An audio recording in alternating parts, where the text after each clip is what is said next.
Yeah, I'm here with my pal Gonzo. We are going to talk about tonight pro wrestling for the pro wrestling fans here on One Pro Wrestling and Sports Fan YouTube channel.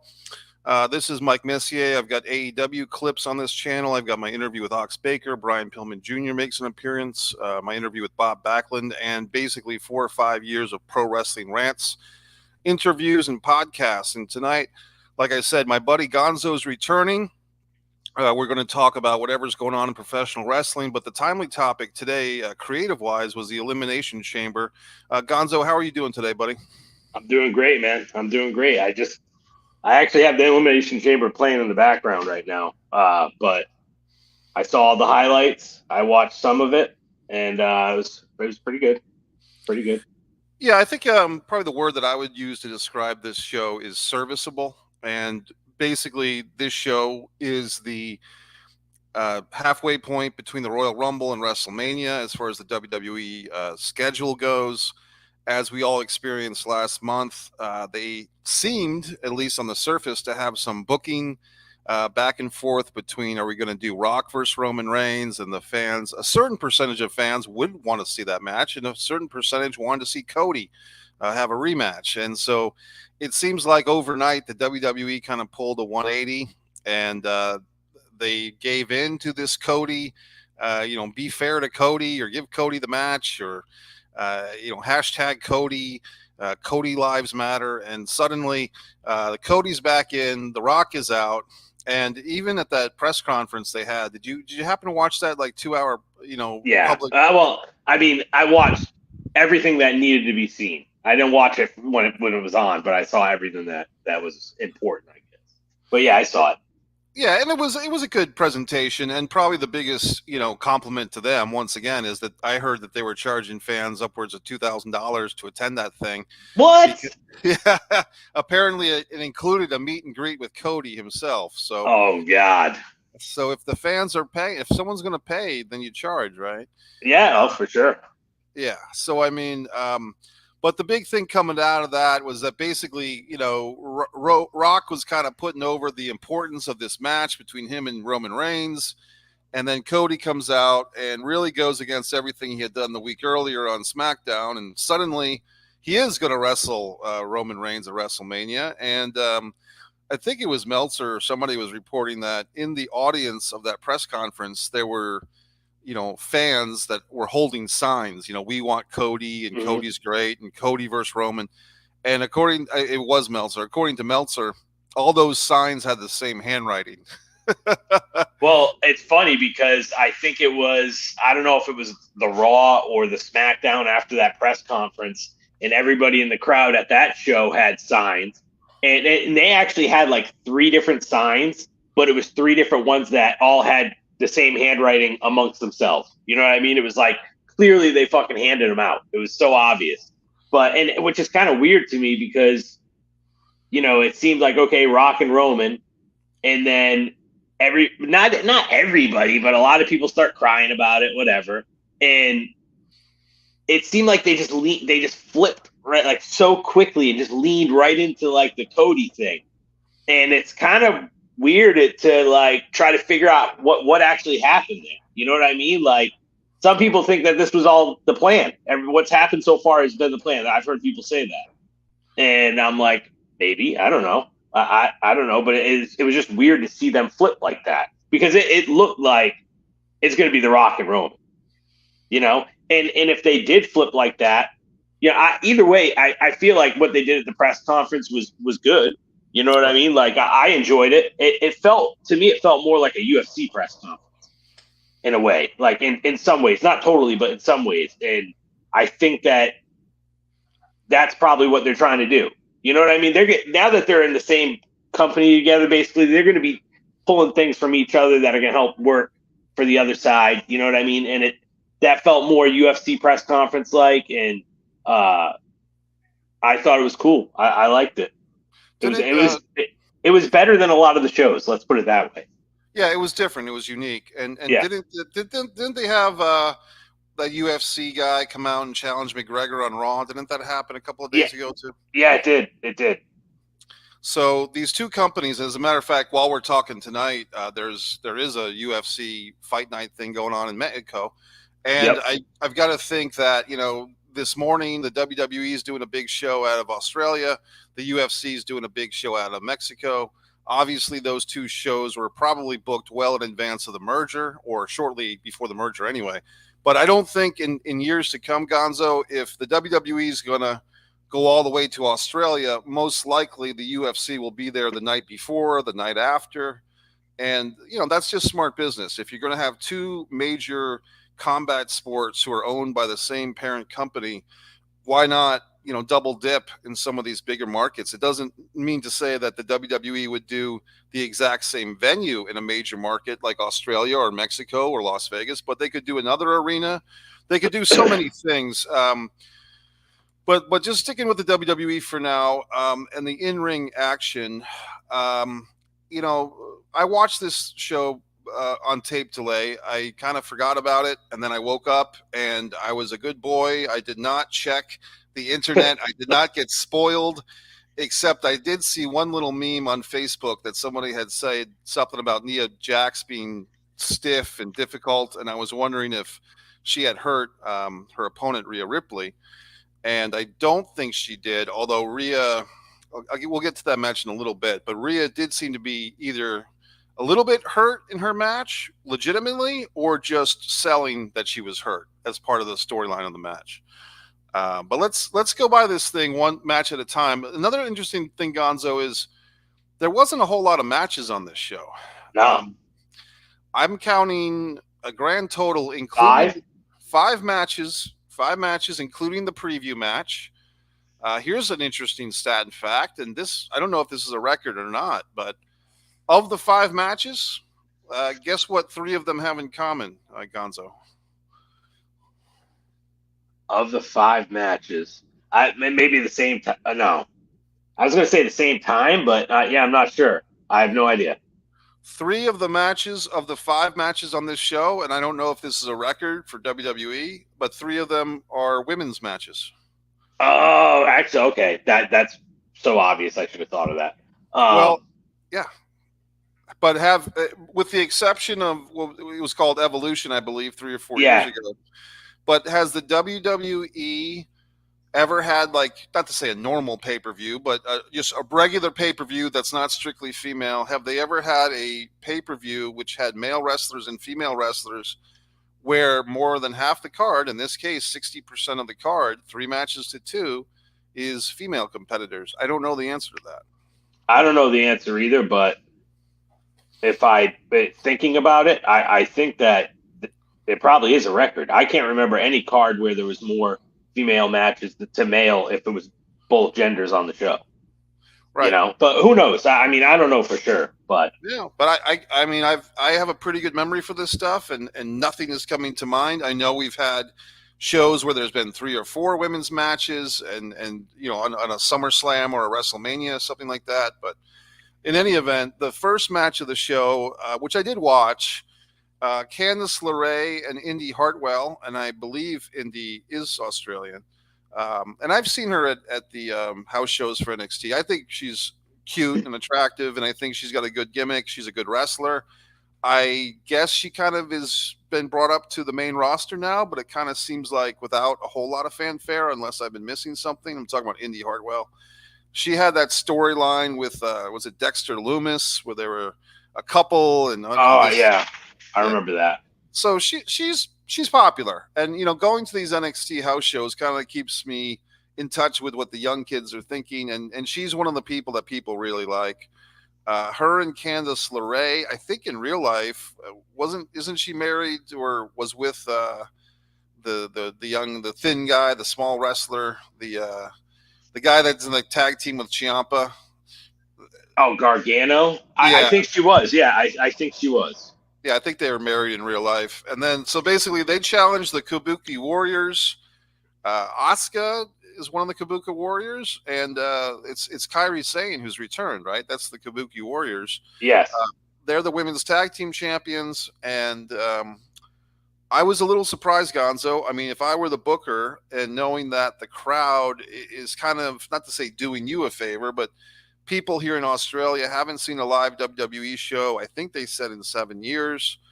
I believe it's the first pay per view from Australia, unless I'm mistaken. I I don't know. think it is. Yeah. So I mean, and I'm thinking the other one I was thinking of is that Shawn Michaels Triple H versus Oh, Undertaker. Undertaker and Kane, Was right? was that yeah? Was that Saudi Arabia? Or was that New That was Saudi Zealand? Arabia. That was Saudi Arabia. Okay, I think around that time they did something somewhere else, like New Zealand or something. But in any event, um, like I think they had Triple H versus Undertaker, maybe in New Zealand, something like that. But in any Mm-hmm. event, this was a big show for these Australian Oh people, yeah. and maybe it's just old time thinking, But would it really have hurt to have the local girl Indy Hartwell go over and win the title with a tag team? Where, I mean, they could just flip it back on Raw 2 weeks from now. But what do you think about that? Why not? I feel like it would have been a good moment for the show. But the thing that I didn't see when she came out, I didn't see what kind of pop she got. Like I didn't see her entrance, so I don't know how much the crowd was actually behind her. Did you feel like the crowd was very much behind her, or just kind of like eh? They were all over her. They were when Candace, her partner, was in the ring. They were chanting, "We want Indy." Oh, then When they should yeah they should have had her win then for when sure. when it, when they lost, when Candace was the one that took the pin, and when they did, they were still chanting for Indy Hartwell, and they were still chanting and everything. So if nothing else, I mean, she proved, if anyone was paying attention, and I'm sure they were, that she's over in Australia. I do feel that she's over in the States as well. And I'm telling you, Gonzo, at these NXT house shows, you see, especially for these young women wrestlers, the best of them, Roxanne Perez, they make this connection with the fans, because I think a lot of young girls, young female fans are really getting into wrestling. I hate to give them credit, but I give a lot of credit to the Bellas for their shows, Total Bellas and Total Divas, because I think that kind of started this little subsect of a subsect of young female wrestling fans who look up to these women wrestlers as their superheroes in a lot of ways. I mean, that's very interesting, and I there's no reason to think that that's not the case because it's no different than us. Like when I was a kid, Hulk Hogan and like Ultimate Warrior were like my superheroes. You know what I mean? And I'm sure when you were a kid, there were certain guys too that you looked at like kind of like superheroes. So I feel like now that there's so many women that wrestle, and now women are, I mean, it's almost 50-50. I feel like it's like the way they try to showcase the men and the women, it's not always 50-50, but I feel like they put a lot of women on there, like in this pay-per-view is a perfect example with 3 matches being women out of 5, you know? Yep. So, I think that now that there's so many, and some of them, a lot of them are really talented, but all of them are really talented, but some are like really stand out.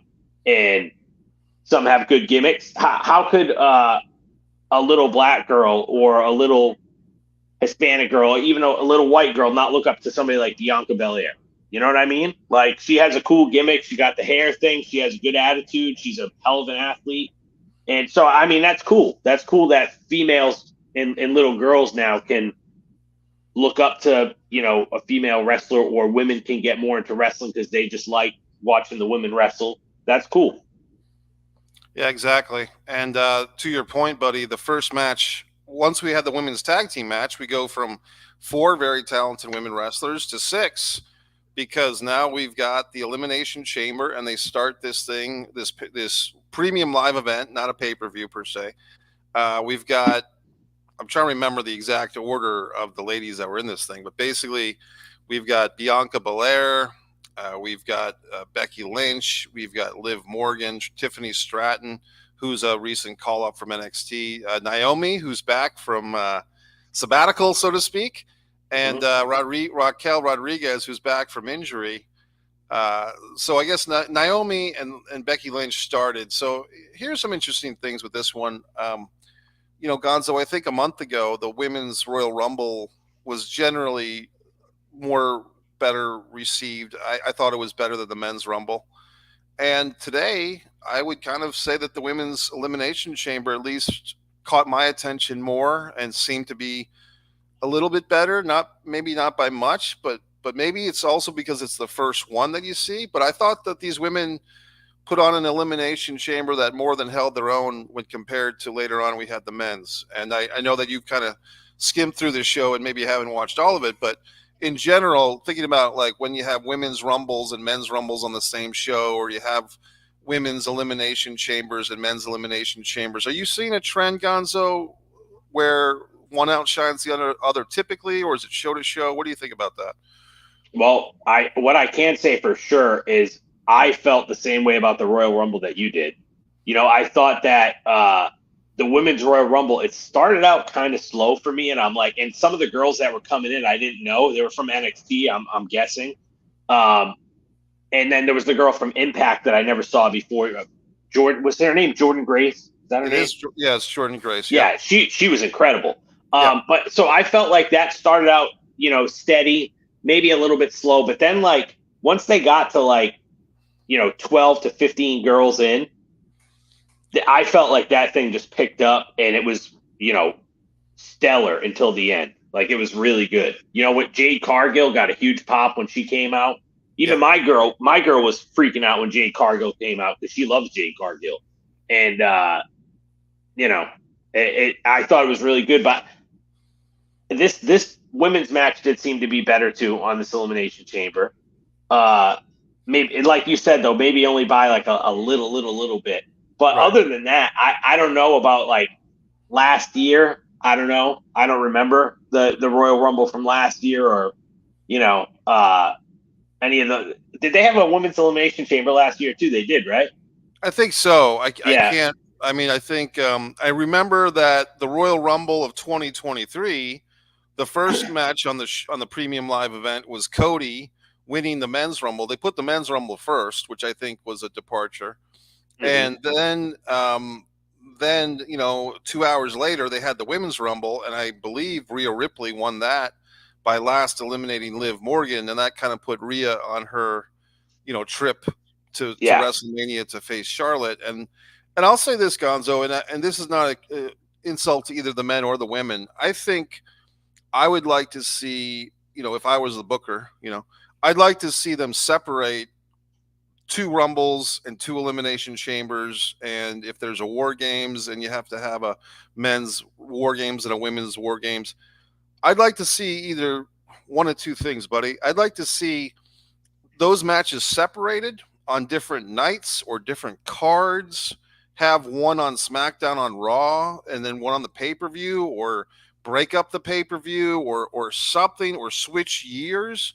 Because I think when you have 2 Royal Rumbles on the same show, even though they're different participants, I think what happens is instead of just enjoying them both, the natural reaction from me, you, and everybody else is to compare them head to head. So rather than just saying, "Oh man, that Rumble was awesome," that thing where the guy clotheslined the other guy, or that lady lasted 47 minutes and she didn't win, but she was really awesome. Instead of having that type of reaction, our natural thing is, instead of just enjoying the pizza, we compare the pizza to the other pizza. But if you only had one pizza, it would be the best pizza you had all day, right? But if you had two, if you had 2 pizzas, now you're comparing them. And I just think human nature is like that. And I mean, with WrestleMania, you have kind of that built-in solution because you have 2 nights. I don't think you necessarily need to make Survivor Series, SummerSlam, Royal Rumbles, and Elimination Chambers. They don't have to be 2 nights across the board. Here's my other thing. Oh, go ahead, Gonzo. I was going to say one thing that I feel like I wonder if it's going towards that, where they're going to start trying to make like at least the big 4, SummerSlam, Survivor Series, Royal Rumble, and WrestleMania 2 nights each.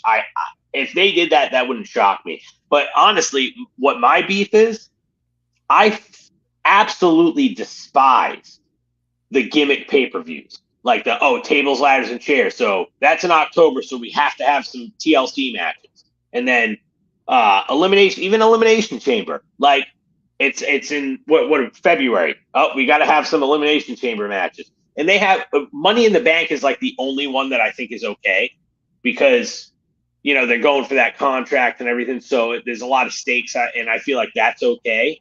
But other than that, I hate the gimmick pay-per-views. It drives me nuts because it's like the matches don't mean anything. Because every November there's going to be a Hell in a Cell, or there's going to be 2 Hell in a Cells, a men's and a women's. And I liked it back in the day when it was like, holy shit, Kane and Undertaker are trying to kill each other so bad that we got to put them in a Hell in a Cell, or we got to put them in the fucking Inferno match. Like, it was better when the stories and the angles built up to having that kind of match, because then the match meant more. Now it's like I feel like it takes the shine off of it. Like those matches don't mean shit anymore. Well, I'll give you, buddy, if you think about it, this goes way, way back, this problem that you're discussing.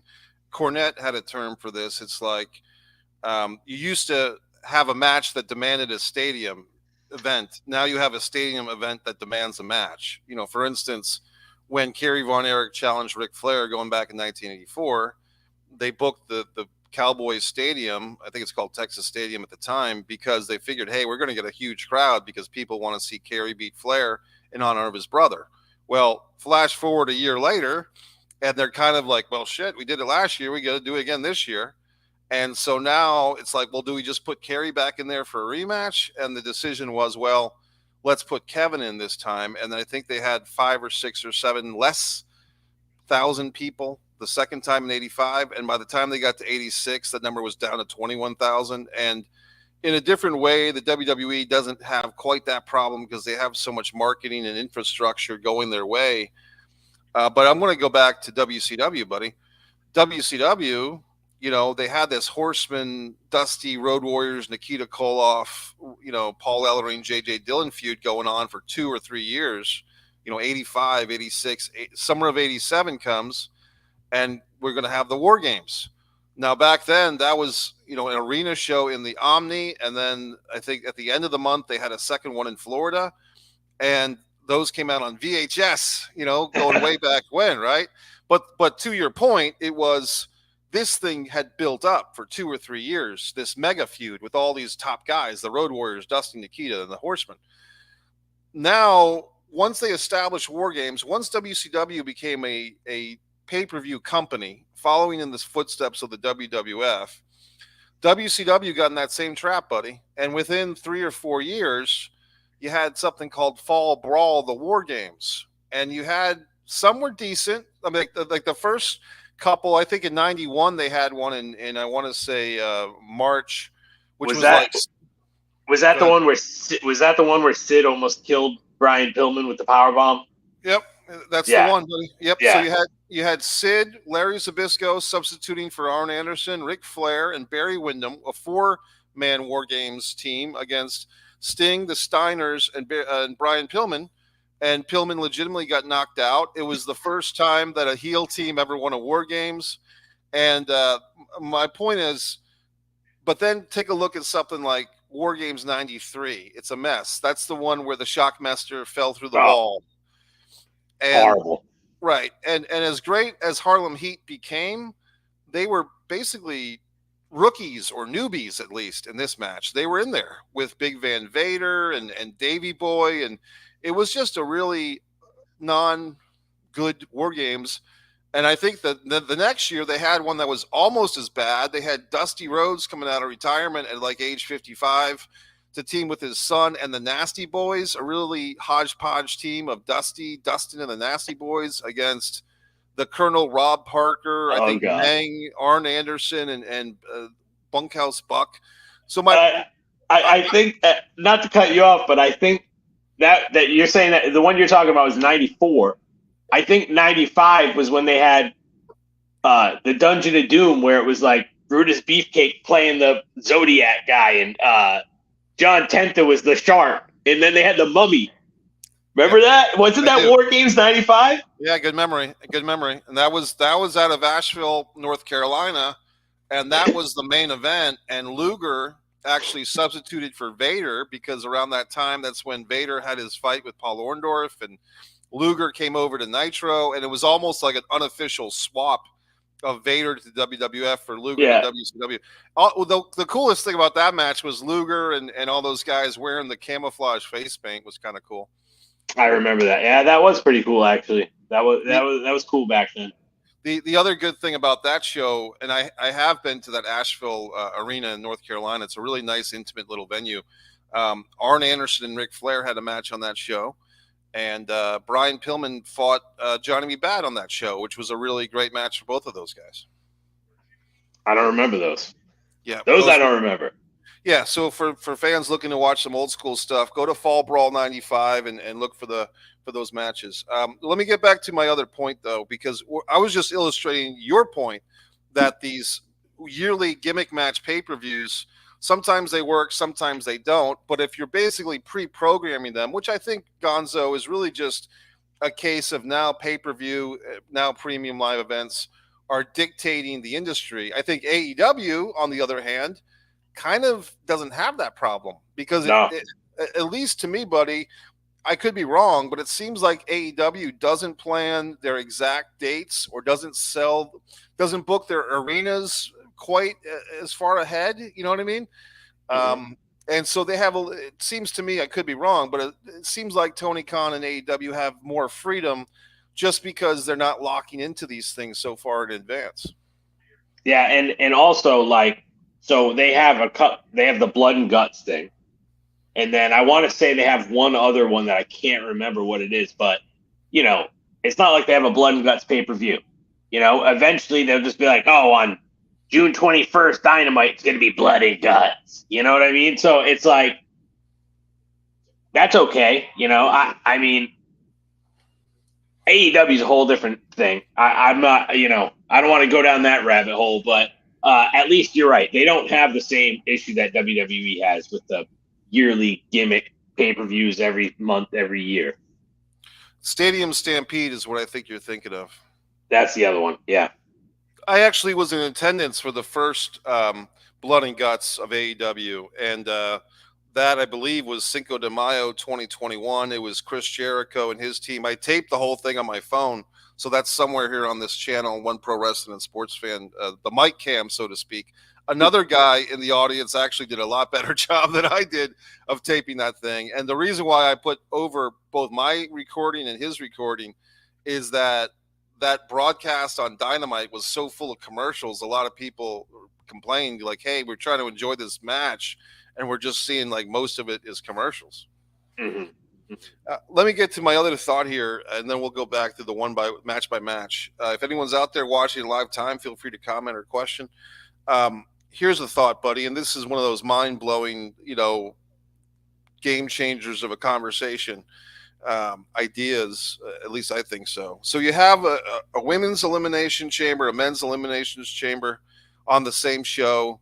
Basically, that's like an hour, if not more, of action dedicated to two matches that are basically the same match, just with different lineups based on gender. Gonzo, could it be possible to incorporate those two elimination chambers so that all 12 participants compete in the same match, and somehow there's a men's winner and a women's winner in the same elimination chamber? You put all 12 in, and it's just like only men can pin men or submit men, only women can submit women. But great idea. Great idea. Yeah. So that's the way that my mind thinks. And then could we do a 60-person Royal Rumble where a man comes out then a woman comes out, then a man comes out, and two rings? I think at 2 rings you might be able to do it. Okay, 2 rings. So then you got you got the pink ring and you got the blue ring. yeah. And then you got oh God. So I mean, I guess I was going to say you have the Nyla Rose third ring, but I mean, I don't know. I'm not trying to get, but basically, like you have the rainbow ring where everybody. Yeah, right. So, but everybody's welcome in that one. Yeah, the non-gender conforming ring. Yeah. So, but my point is a Royal Rumble, double Rumble, where you have the pink ring, the blue ring, or the whatever you want to call it, the men's ring, the women's ring. They could even do that if they wanted to, Gonzo, with Raw and SmackDown. You know what I mean? If you really wanted to get cute, instead of we get one Royal Rumble winner and he picks his opponent, why not have 2 simultaneous Royal Rumbles, and then the winner of the Raw ring goes to the Raw champion, and the SmackDown reign goes to the SmackDown. But there's what I have heard, Gonzo. I think through Bruce Pritchard's podcast, Something to Wrestle, is that Vince was just not a fan of two-ring shows. I guess in recent years, they kind of got away with it because he's getting older, or now that he's gone, not deceased, but he's not in charge apparently. But I guess they finally started getting war games in on under the radar because Vince either let up on that or he had less and less power. Who knows? Yeah, and that doesn't shock me. Yeah, I've never heard that about Vince with the two rings, but that doesn't shock me at all. But I would expect. I think we're going to see wrestling go in a really different direction now. That at least WWE.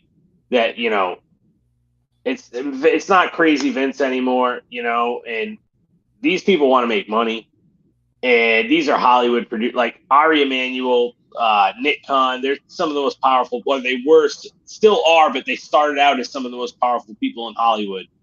And I just think that they're just going to try to take this thing bigger and bigger and bigger. And you can see it already. They got Logan Paul. Right. They had Bad Bunny. They're already doing collabs with UFC guys, and that's the other thing I wanted to say too. Michael Chandler called out Conor McGregor on Raw, but he also signed a contract with WWE. Michael Connor did? No, Michael Chandler signed a contract Chandler, with WWE. So I just think that who knows? Maybe in 6 months we might see Brad Pitt in there or something. Who the fuck knows? But I think they're going to try to take it into a different direction, and I think that ultimately that will be good for it. And I think that there is a possibility we could see the gimmick pay-per-views go away. We could see that. I really believe we could see that. So, it's actually a good. I feel like it's a great thing that's not Vince anymore, because now we don't know what's going to happen, and at least there's some fucking light at the end of the tunnel. You know what I mean? Yeah. Whereas before, I feel like Vince was just getting older and older and crazier and crazier, and had too much power, and the product sucked. What do you feel about? Because I know you and I are the same. Like, I don't really watch the weekly shows. I'll watch the PLEs.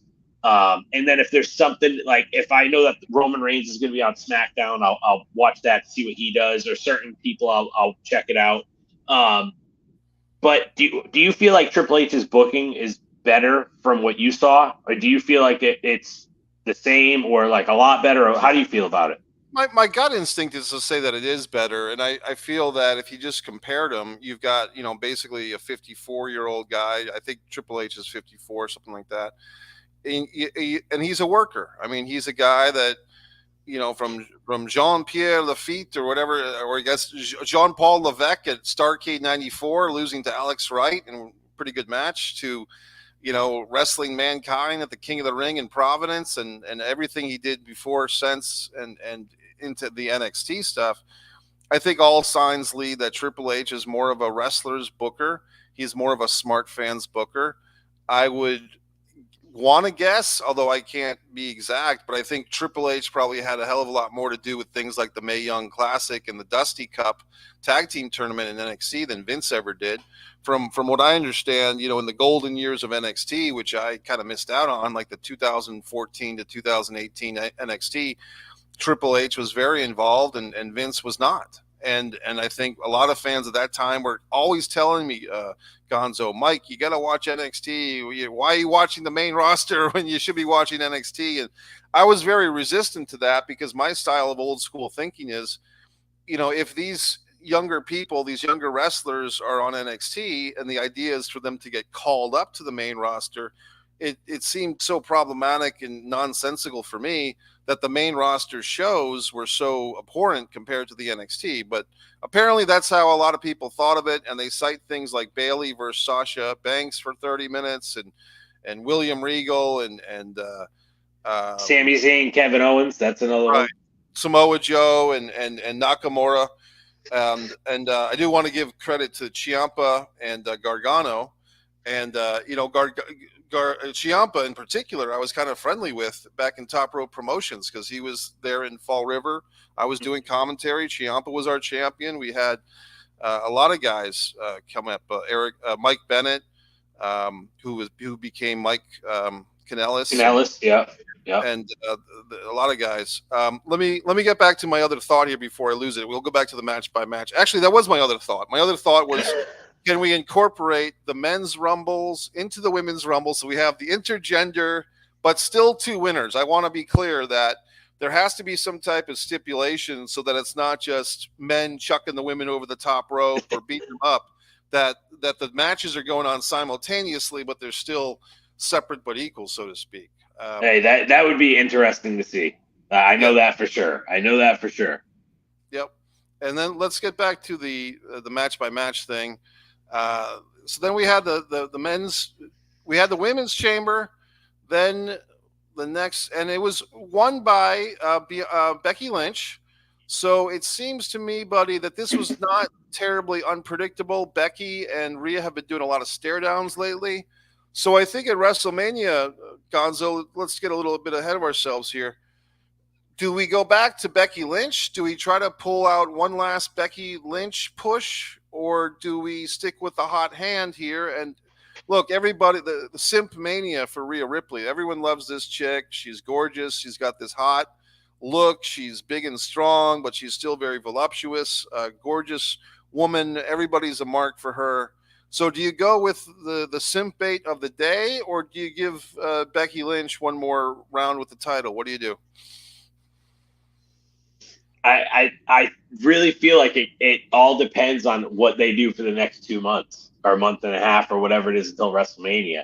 Because it's like if they, I think either thing could work. Like, let's just say that I think either thing could work. Rhea Ripley's been the champion for a year. You know what I'm saying? So it's not like she was the champion for 3 months and you're going to take it off her. She's been the champion for a year. So I think either thing could work. And I feel like it depends on how they book it and what they want to do.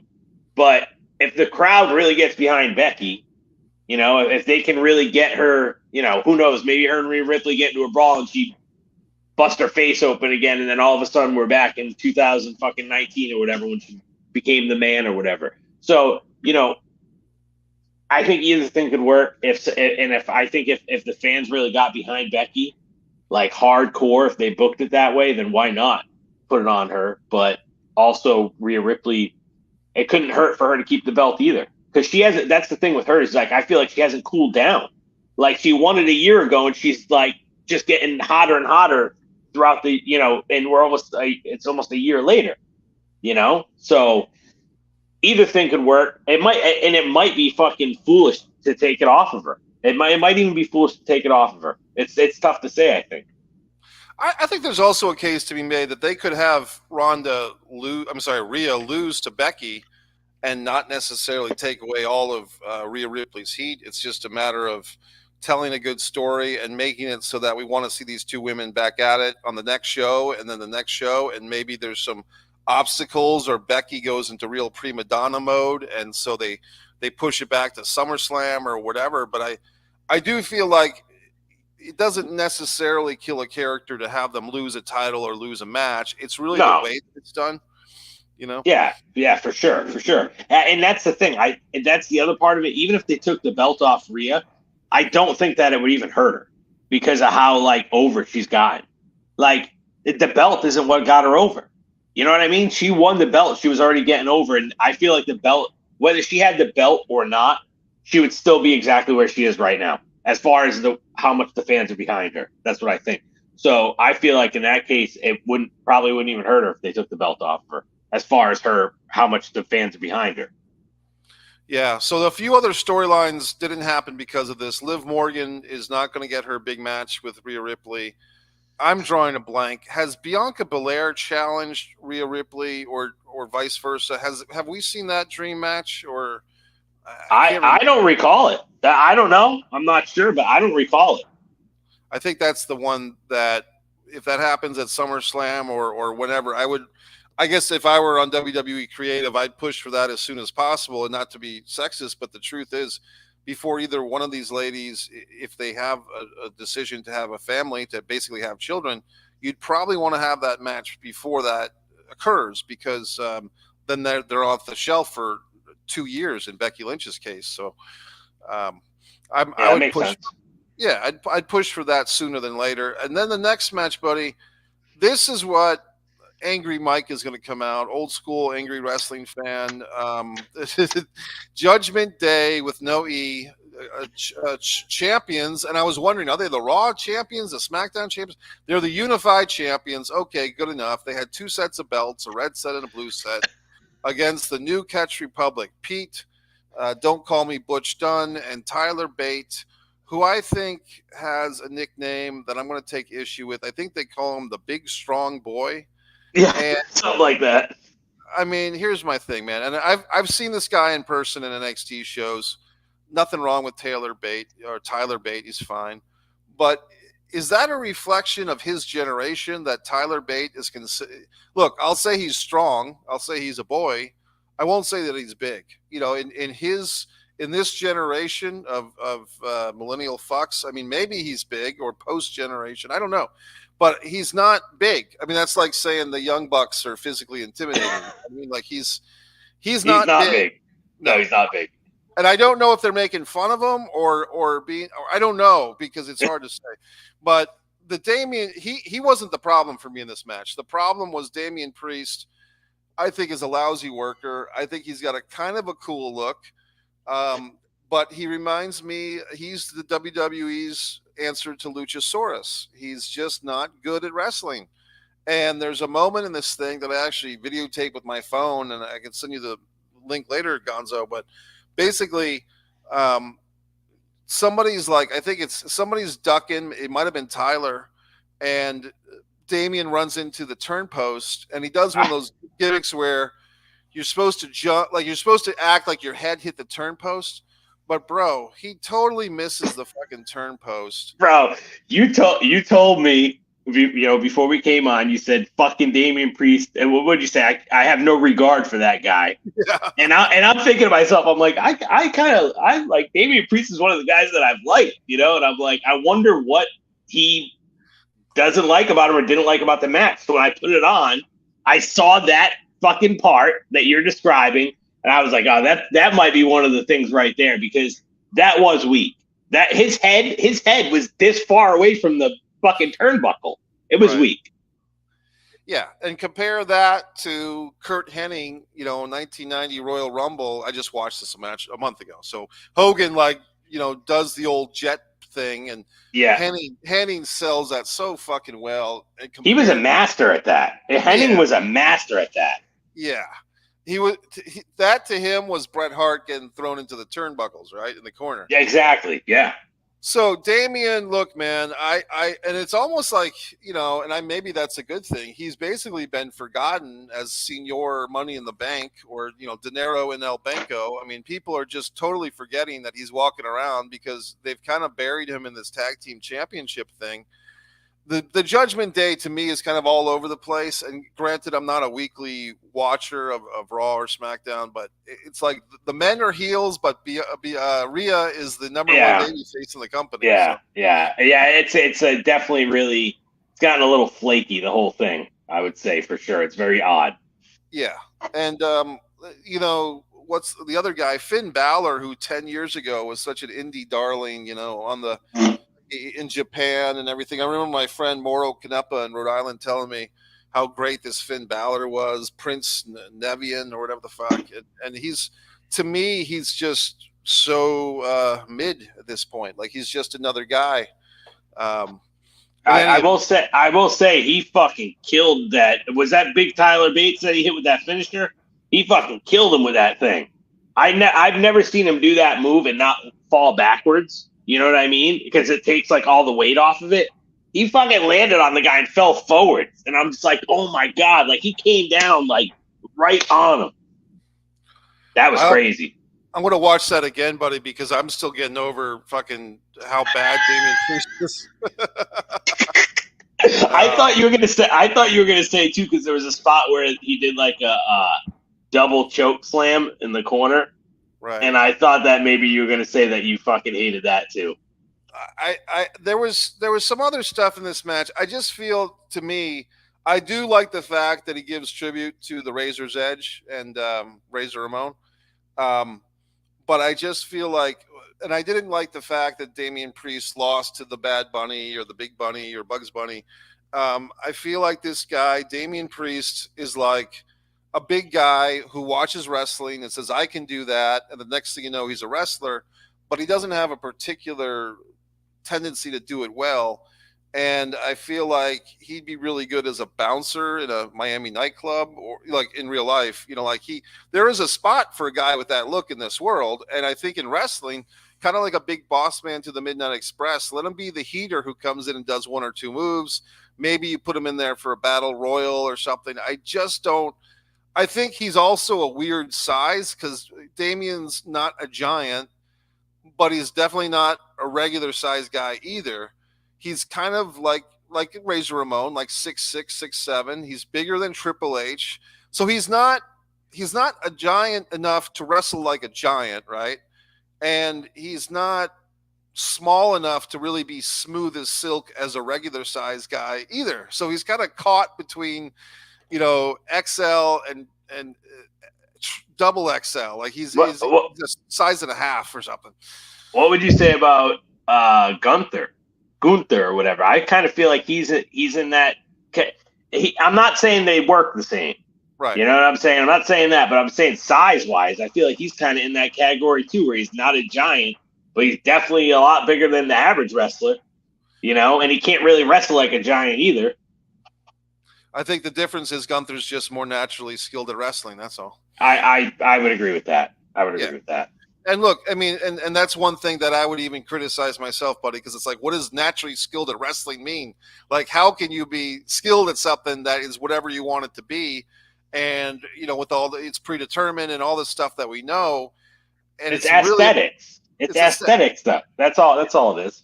Yeah. I mean, when people say who's the best technical wrestler, now I'm like, what does that even mean? Because you can say that Dean Malenko is a technical wrestler, but where is this book of technical pro wrestling moves? It doesn't exist. You know what I mean? I look at it like, because there's looking at them, as a whole with, all the character, the promos, the wrestling, all of it together as a whole, or there's just looking at them, how they wrestle in the ring. That's kind of how I look at it, either just in the ring or everything all together, and yeah, technical wrestler. I don't really know what that necessarily means. We've got about 11 minutes left, buddy, just so you know. Our next match, and we're getting the match, like I said, 5 matches, including the pre-show match. Bobby Lashley versus Drew McIntyre versus Kevin Owens versus LA Light versus Logan Paul versus Randy Orton. WWE World Heavyweight Championship #1 Contenders Elimination Chamber match. As I was reading that, buddy, I had a flashback to the first couple of Elimination Chamber matches. It's interesting. This thing is over 20 years old. But those first 2 I thought were really great. Do you recall those Shawn Michaels and the Goldbergs? Yep. How do you feel, just before we get into this one, how would you compare those early Elimination Chambers to the ones we see these days? I feel like those other ones were just a lot more vicious. You know what I mean? Those looked, like these guys were really fucking laying it in on each other, but pretty much on everything. And the actual structure was way more brutal. There was no padding or anything. I remember like they were getting thrown over the top rope and landing on that platform thing. And I'm like, damn, dude, like that's solid steel, like that they're landing on. So I feel like they were more brutal, and you just had more larger than life guys back then. I feel like in there, Goldberg, Shawn Michaels, Triple H, like all these, huge fucking stars that are still stars today. You know what I mean? And now I feel like they've softened it up a little bit because there's like some padding in there, and they changed just the way it's built and everything. It looks a lot different than it used to. But I mean, I can't take anything away from what they actually do in the matches now, because I feel like all of them fucking lay it out on the line still, But those other ones were vicious. Those older ones. No blood in these ones too. And the thing that I would say, buddy, as an overall thing is just the Elimination Chambers, like you said back then, 2002, 2003. They were more about the viciousness, and now it feels like they're more about the stunt work. And going back to Tiffany Stratton, in this one this year, with it was a really, Jim Ross complains about it when a wrestler jumps and five wrestlers stand like bowling pins to catch him. But in this particular situation, I'll give Tiffany Stratton a lot of credit. She pulled it off really well. Let's take a look at this men's elimination chamber. It was kind of interesting, Gonzo, because I think they did do a kind of a nice old school way of transitioning a feud. Basically, they kind of transitioned Logan Paul from feuding with Kevin Owens into feuding with Randy Orton using this brass knuckles to basically cost Orton the match. And before that, Orton had eliminated Logan. So I think creatively, one good thing about something like this elimination chamber is you can do that. You can kind of seemingly less, or whatever the word is, go from the Kevin Owens feud with Logan to Logan versus Randy Orton, and most likely we'll see Randy versus Logan at WrestleMania, and Kevin Owens has got to find something else to do. But overall, buddy, what did you, and our winner, which was kind of predictable, which is fine. Drew McIntyre wins this, so he gets to face Seth. They already put the lower third on. What did you think of Drew winning this elimination chamber to face Seth?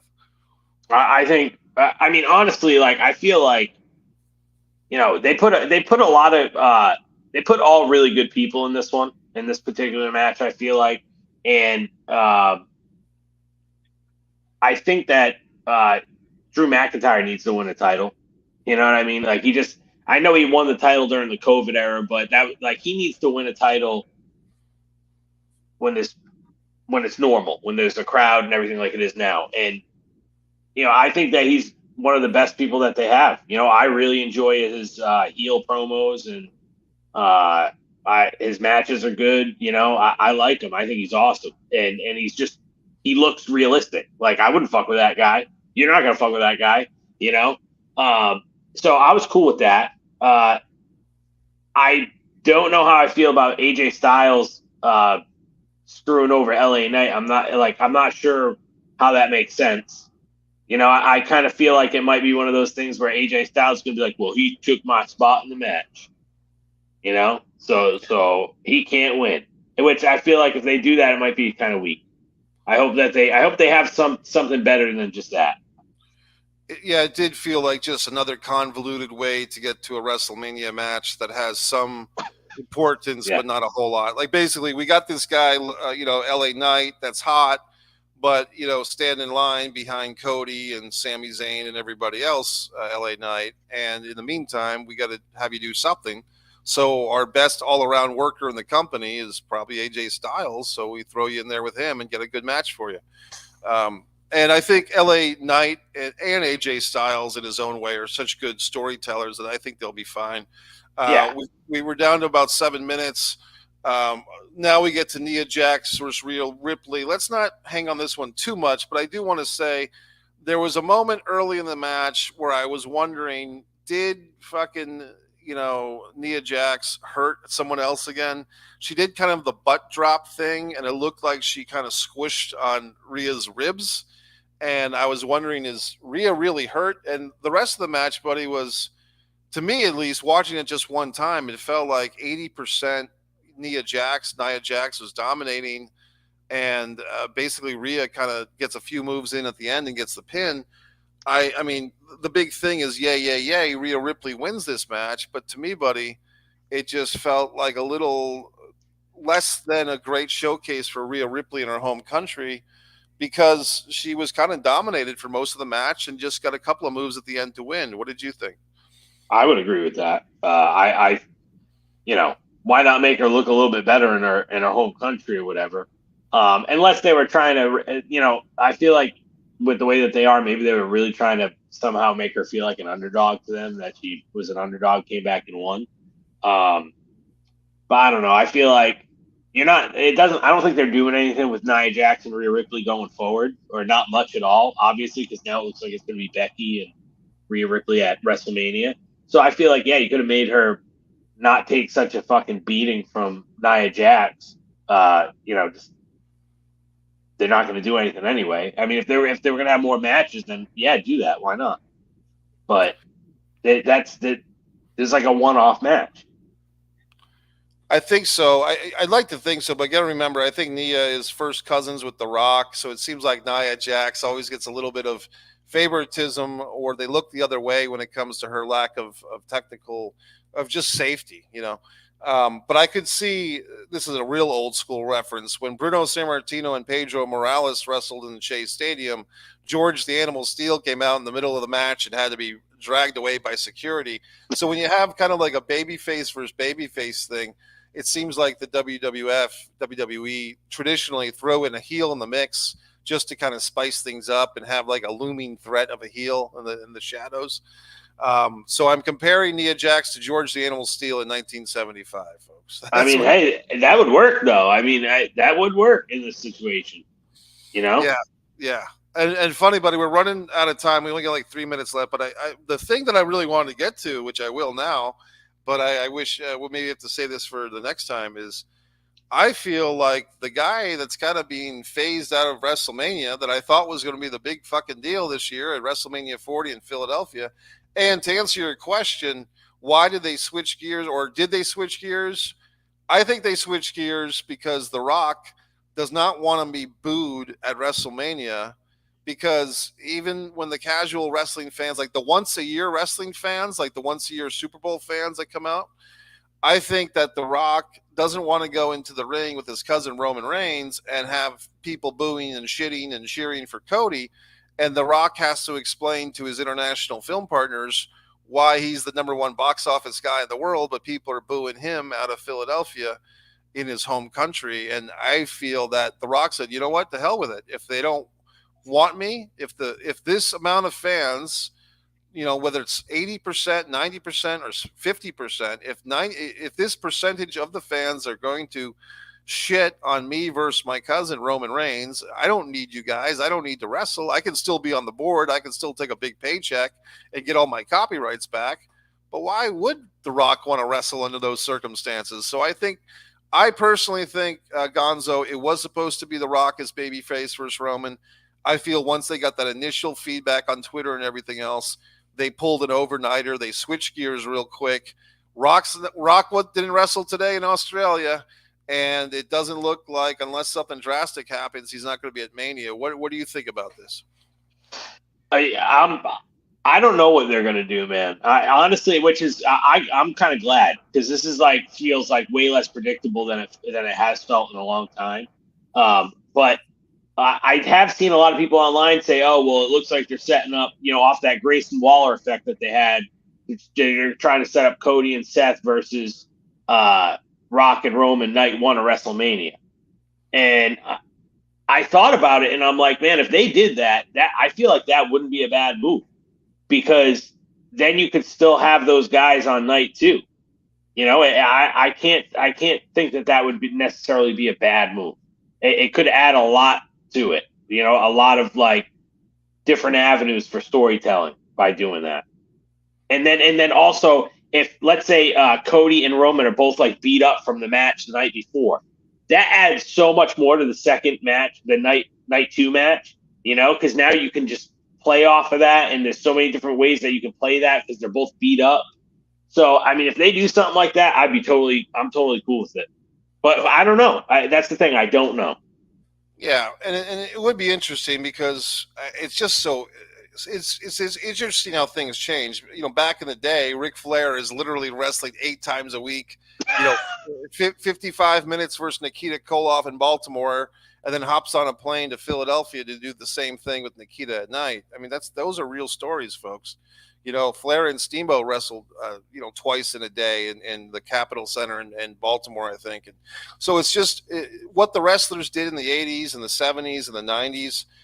These guys, Roman Reigns wrestling 10 times a year, whatever it is, would he be up for doing 2 matches back to back? He's physically capable. I'd like to see him do it. Hey, buddy, we got to wrap things up. I'm going to give you, go ahead and say anything you want in the next 25, 30 seconds. Just follow me on Twitter, Gonzo at Gonzo Shark 1, and follow me on Instagram at the Gonzo Shark. That's it. Yep. And Gonzo, man, thanks for doing this. This was last minute. Me and my buddy Jimmy Faluca have got a very special, very different sports take coming up. That's coming up. I've been working on that for literally years, but Jimmy's going to help me with that presentation. One Pro Wrestling and Sports Fan YouTube channel. Tons of stuff on this channel, folks. Clips, stuff you won't see anywhere else. Thanks for checking us out, Mike and Gonzo. Thank you guys. Thanks.